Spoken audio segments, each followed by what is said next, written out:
Magandang araw sa inyo lahat guys. Kung bago ka pa lang sa aking channel, huwag kalimutan pag-hit and like and subscribe. So ito na tayo guys. Punta muna tayo kay Japet Aguilar. Actually, hindi naman dapat natin sinisisi si Japet dahil sa naging performance niya laban sa Brazil.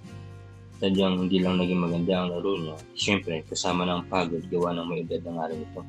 Saka kung matatandaan natin, nakaraang taong pa ito nag-resign bilang player ng Gilas. At mas pinili na lang makasama ang asawa at ang kanyang bagong anak.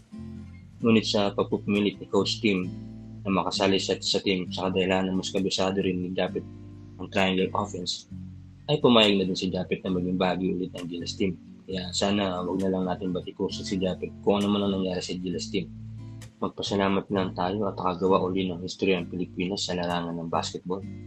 At tungkol naman kay Kai Sotto, hindi sigurado ang paglalaro niya sa NBA Summer League dahil sa kanyang injury. Pero kung itatanong nyo na meron ng NBA team ang kumukuha sa kanya, ay hindi po natin masasagot yan dahil sa ngayon pinaghahandaan muna ni Idol Kai ang kanyang pagpapagaling. Kaya kung meron man sa inyo may alam tungkol sa NBA contract ni Kai, please paki-comment na lang sa baba at pag-usapan natin.